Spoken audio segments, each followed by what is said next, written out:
Sejam bem-vindos a mais um episódio do Bate-Papo em Libras. Nossa convidada de hoje é tradutor e intérprete com vasta experiência na área do magistério.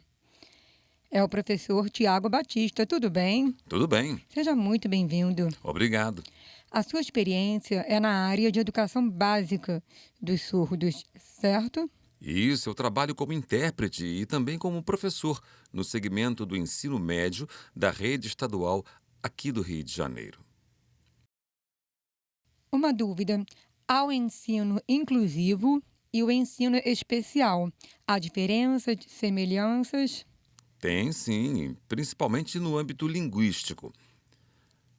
Na educação especial, há uma maior integração de surdos. É um espaço de maior interação em que eles se comunicam na sua língua de expressão e comunicação. Há uma troca, assim como maior contato visual entre amigos e colegas. Já dentro de uma escola inclusiva é mais complexo, porque a inclusão se faz de acordo com um ou dois alunos surdos. É uma quantidade bem menor de alunos surdos e o contato é bem escasso. E a inclusão se dá através da mediação de um intérprete. Por isso, nesse espaço, muitas vezes, os profissionais da secretaria, o diretor da escola, assim como alguns professores, não sabem Libras. Ou seja, o contato com esses poucos alunos surdos, assim como a comunicação, são bastante reduzidos. Essa é uma das questões que diferenciam esses dois espaços, mas há várias outras. Na minha percepção, a questão linguística é a principal. Então precisaria ser uma estrutura de escola bilíngue, é isso? Sim, ter uma estrutura de escola bilíngue. Como seguir esse modelo? Uau! É necessário analisar como traçar esse modelo de escola bilíngue no país, porque atualmente já acontece esse processo para ter esses espaços de fato capacitados.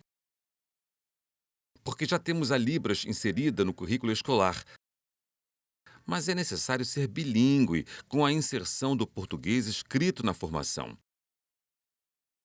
E não só bilíngue, assim como multilíngue, com a inclusão de mais outras línguas que devem ser pensadas como parte do currículo escolar. Esse plurilinguismo precisa ser considerado.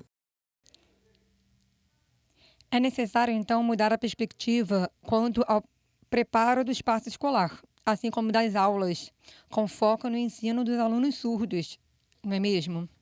Sim, é verdade. No passado, durante uma pesquisa minha com alunos do primeiro ao terceiro ano do ensino médio, de uma escola inclusiva, eu realizei um diagnóstico de como os professores enxergavam os alunos surdos. Havia, sim, a preocupação legítima dos professores com esses alunos, mas a intenção era seguir com o modelo padrão de ensino em que o professor escreve e o aluno copia, com contextos bem genéricos e expostos de forma falada, para quem já tem acesso a essas informações de forma oral, no caso dos alunos ouvintes, por exemplo, sem levar em conta a forma de aprender própria do aluno surdo, com a sua respectiva estrutura. Essa questão ficou clara para mim durante essa minha pesquisa. Então, como fazer essa preparação de aulas? Com pautas, organização de metodologias? Como seria montar essas estratégias e produzir material didático? Então, no momento eu trabalho no CAIS RJ. O que seria o CAIS RJ? O CAIS é uma criação de longa data do governo federal, com polos por todo o Brasil, e tem como objetivo orientar professores das redes estaduais de ensino. E o CAIS do Rio de Janeiro tem esse sinal,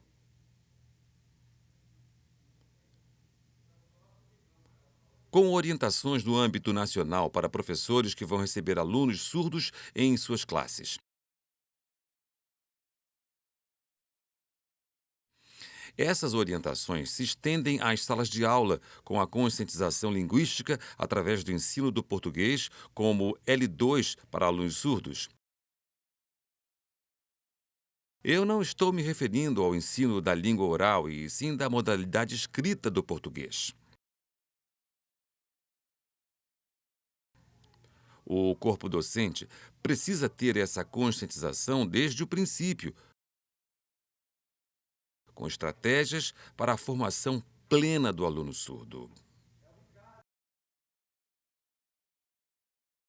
Me dá um exemplo de como seria esse processo do ensino do português escrito como L2 para o aluno surdo, assim como o uso de material didático. No começo do meu trabalho no CAIS, eu tinha o hábito de usar imagens para contextualizar.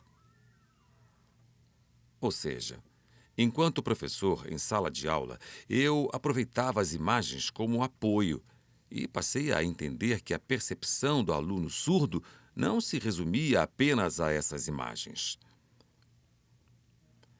Para se ter uma absorção completa do conceito, é necessário fazer um paralelo entre imagem e escrita, assim como palavras que surgirem dentro daquele contexto. O professor precisa dar as ferramentas para a contextualização. Num primeiro momento, a imagem é apresentada e o professor deve instigar o aluno a pensar e refletir, até ser capaz de contextualizar a mesma, para então partir para a estrutura do português escrito.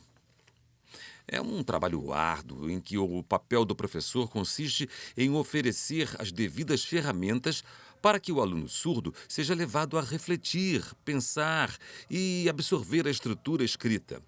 Não adianta se ater somente à gramática.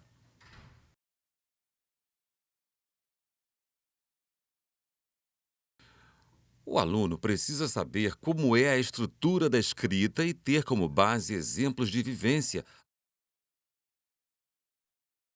através de reportagens, filmes. A legendagem é primordial porque está sempre atrelada à imagem. É um grande recurso de contextualização. Se uma imagem estiver incompleta, sem o conceito referente, a compreensão fica prejudicada. Isso são estratégias que devem fazer parte do nosso material de introdução à escrita. Tem algum assunto ou tema que você se lembra que tenha sido bem difícil de abordar, com a necessidade de usar reportagens ou vários exemplos?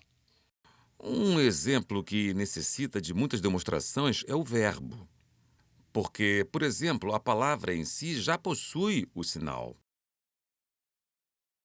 E depois de compreendida e absorvida, ela pode ser usada em outro contexto.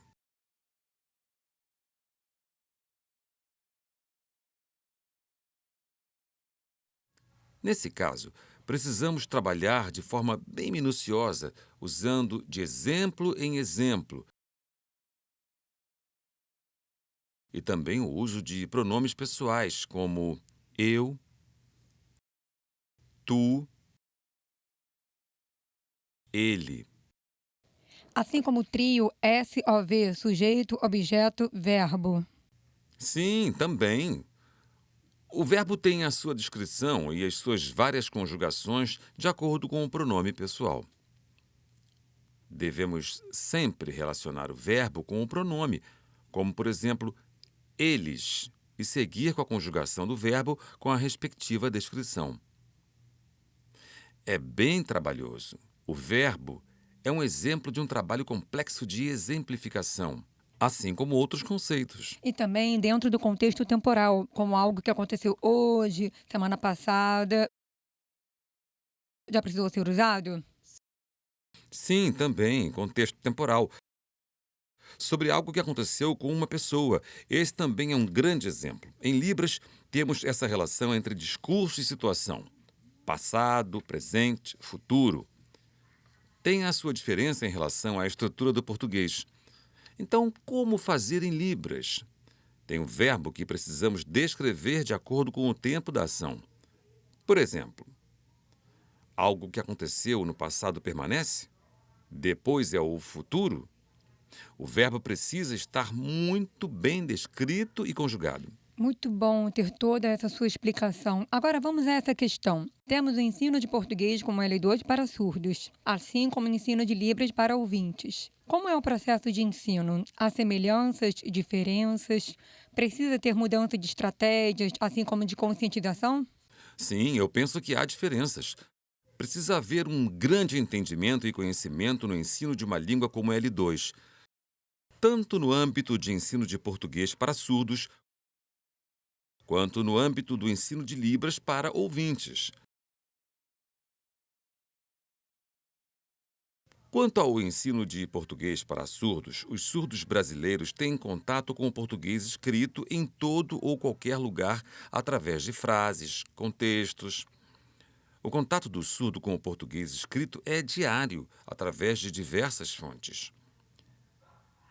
Já Libras, para o aprendiz ouvinte, depende do objetivo e interesse do ouvinte em aprender a língua de sinais.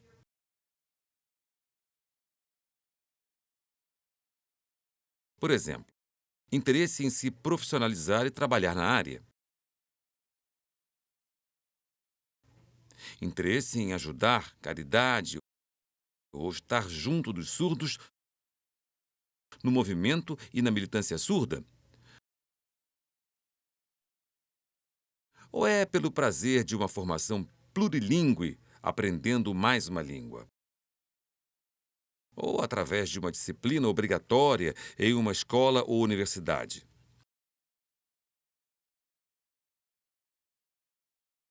Precisa saber qual é o real interesse da pessoa em estar aprendendo Libras. É muito importante saber antes de fazer a sua escolha e poder seguir com o aprendizado. Enquanto o surdo já tem esse contato diário e natural com o português escrito. Precisa sim ter essa preocupação e a respectiva busca por estratégias de como o surdo vai se apropriar e aprender o português escrito de forma plena. Você já tem essa absorção plena da cultura e identidade surdas, assim como na preparação de aulas focadas no ensino de surdos para o magistério. Mas a sua formação como intérprete foi fundamental, não foi? Com certeza. Assim como grande parte dos intérpretes já estiveram no espaço da sala de aula, e muitas vezes por anos a fio. Enquanto o intérprete vai fazendo parte das aulas, ele vai aos poucos se familiarizando com a língua e ficando cada vez mais fluente. É uma prática contínua, principalmente no âmbito da didática, que faz parte de ambas as formações, professor e intérprete. No espaço escolar, o intérprete já tem essa prática de montar estratégias de ensino, somado à sua experiência em traduzir em outros contextos. Penso que há essa oscilação na formação do tradutor entre educação e interpretação, como acontece em congressos, palestras. Há essa prática constante, assim como em sala de aula.